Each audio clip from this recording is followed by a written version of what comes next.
Hi, I'm and today I'm going to give this Broly the Daima Super Saiyan 4 treatment. And boy is it going to take a lot of trial and error. Today's video is a collaboration with Nimbus Collectibles, a Dragon Ball card and figure channel, so make sure you go check out their channel and subscribe. This video is also sponsored by Flexispot, so stay tuned for more information on their new C7Max chair. Alrighty, let's get started. The most obvious thing that a Super Saiyan 4 needs is some fur, so I'm gonna have to sculpt it on. I added thin layers of epoxy sculpt onto each individual muscle section to make sure that as much of the original sculpt still shone through.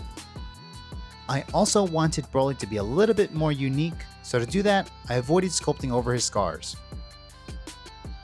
Then using a sculpting tool, I proceeded to stab the clay repeatedly in a way that matches the curvature of the sculpt, again to try to preserve the original sculpt as much as possible. As I reached the chest, there were two little problems. Daima Super Saiyan 4 gets rid of the nipples, and so shall I.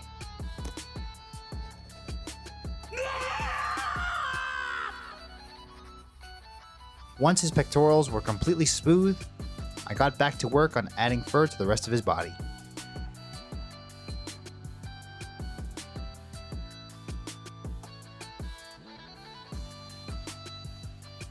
Like I did with his abs, I avoided adding any fur around the scars, making him look a little bit more unique.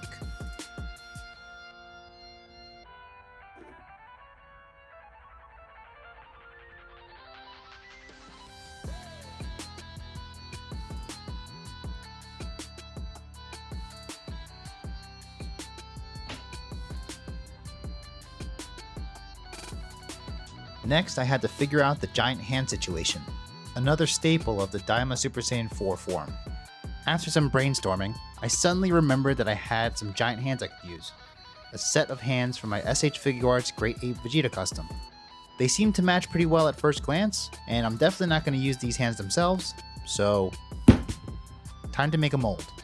After making a clay base that will suspend the hands in mid-air along with some straws, I took the two hands that matched the closest to the original figure and placed them on the clay base, made a housing using cardboard and some hot glue, and mixed together some 2-part silicone to make the mold.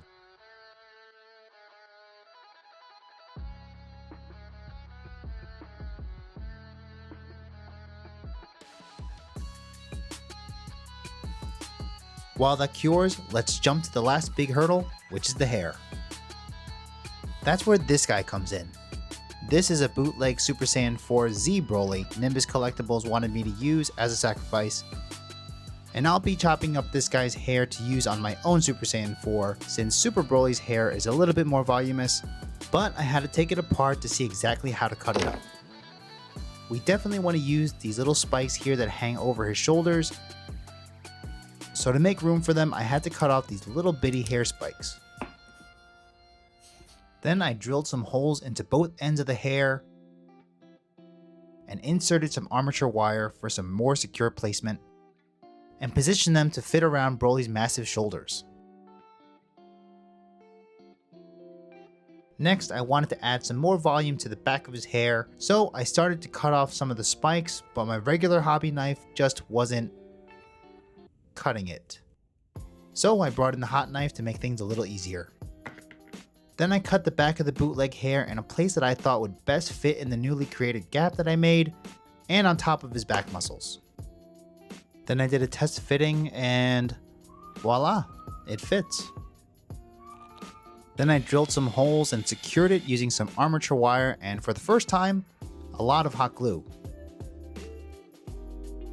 Then it was just a matter of filling in the remaining area using various pieces of hair from both figures.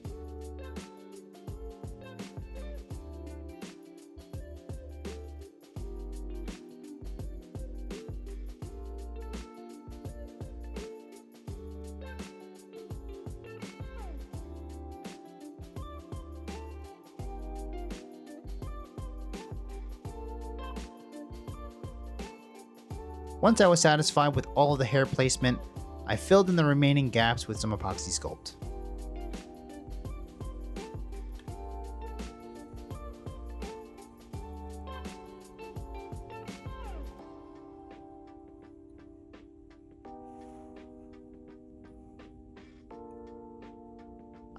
Looks like my mold is all done.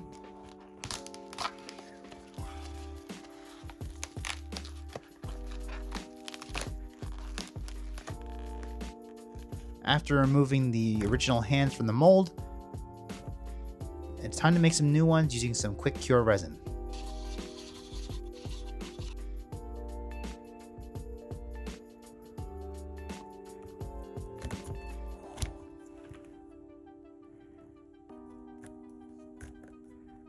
Once everything was cured, I did a final test to see how it would look with some longer forearms, and yeah, this looks dumb. Doing some mental gymnastics here, I'll say that Broly's bulky form already has some large arms, so I'm going to go back to the original forearm and bulk them up just to give them a subtly more monkey appearance, while still leaving that bare lower forearm right above where his wrist guards are.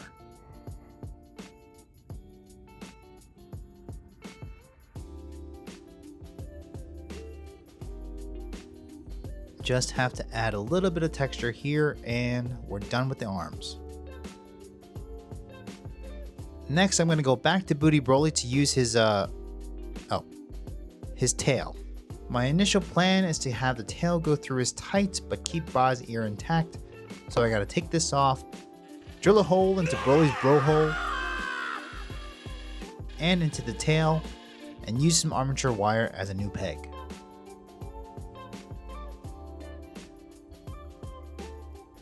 After doing another fit test, I thought it looked pretty good, but the tail doesn't quite have a lot of visibility, so let's go back to the drawing board. I marked where I wanted the tail to stick out of Ba's ear and drilled another hole. But the tail itself looks a little awkward just sticking out there, so I had to sculpt in a couple extra hairs here to surround the tail.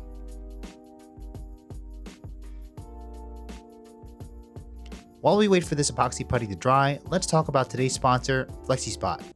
I sit in a chair for hours working on these projects, so I need a chair that's not only comfortable, but also ergonomic for my back and hips. That's where the Flexispot C7Max comes in, and it's easily one of the biggest upgrades I've made to my setup. The 3D adjustable headrest tilts exactly where you need it, and the entire backrest height adjusts to match your body, which makes a huge difference over time. The lumbar support is also different from most chairs. Instead of pushing only on your lower back, it supports both your lumbar and your sacrum, so your posture stays natural even during long sessions. The chair is made of a latex and memory foam cushion that stays comfortable for all-day use. The 5D armrests are fully adjustable to make sure I'm fully supported, or just get out of the way so I can sit in even more comfortable positions. It even has an adjustable footrest to let you literally sit back and relax. So what are you waiting for? Check out Flexispot.com in the description below for the C7Max and their other ergonomic chairs like the C7 Morpher with an upgraded lumbar and back support, or their more budget-friendly C5 chair, and use my code C750 to get $50 off your order, backed with a 30-day risk-free return and a 10-year warranty. Thanks to Flexispot for sponsoring today's video, and would you look at that? It's prime time. According to ChatGPT, shading red with brown will help keep a richer dark tone, so I give that a shot. Then I went over it with a wine red-purple mixture.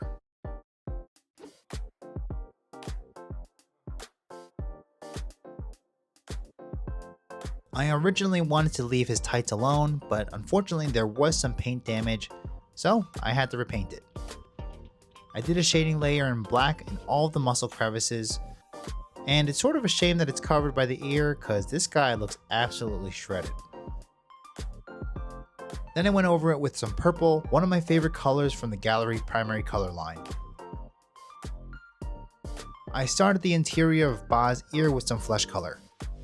I wasn't a fan of how on the original, the flesh color and the fur color has that hard edge, so I'm hoping with some airbrushing that both ends will give me a nice gradient between the two colors. Then to add an extra shading layer to the ear, I added some dark green into all the folds.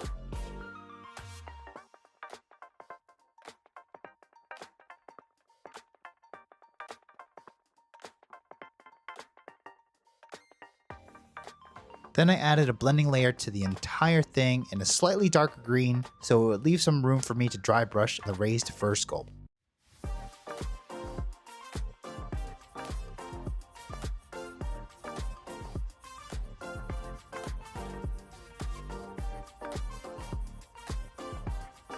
As usual for the skin, I started off with some brown as a shading layer.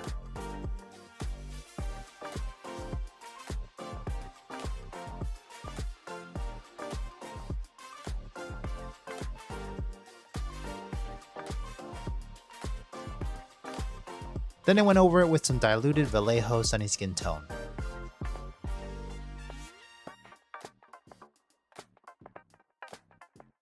Then I masked off the skin with some sticky tack and got to work on the fur.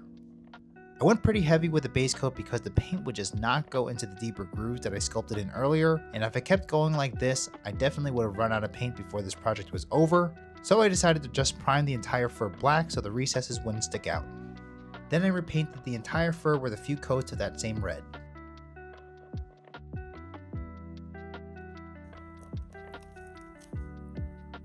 Once I removed all the sticky tack, I started to dry brush in a lighter tone of red to really bring out the texture of the fur.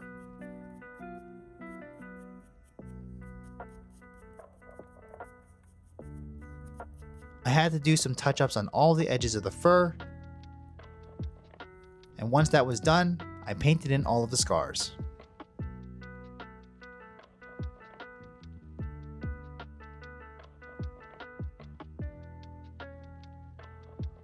Continuing with the finer details, I painted in the eyes starting with the black outlines and the outlines of his pupils. Then I filled the pupils in with a bright red and filled in the rest of the eyes and cleaned up my line work with some white. Then I finished up his face by painting in his eyebrows and decided to hand paint all of the wrinkles in his face instead of using some panel liner.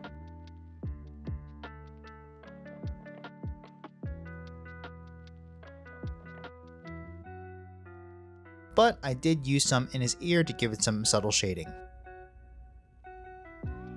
And after looking at it for a while, I decided I didn't like the pupils, so I cleaned them off and gave him back those blank white eyes.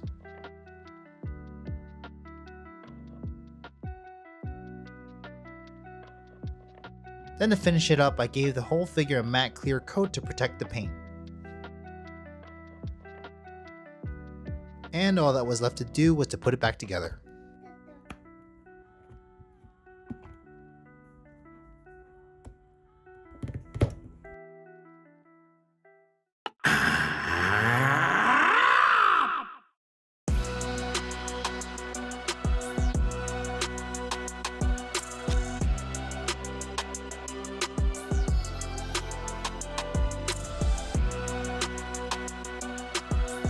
Here's the final result.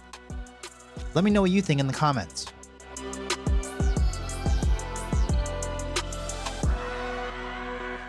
Huge thanks to Nimbus Collectibles for collaborating on this project. Make sure you check their channel out and subscribe to them below. Thanks to Flexispot for sponsoring today's video. And of course, thanks to all my members, with special thanks to my newest member, Dax Laserbeam. You can join my membership for only $2 a month to get some behind the scenes look at some upcoming projects and some member only polls that can help influence channel content, but most importantly, it's a way to support the channel directly. Check the description for all the items that I use in today's video, and make sure you drop a like, leave a comment, and turn on notifications so you know when my next video is going to drop. Thanks for watching, see you next time.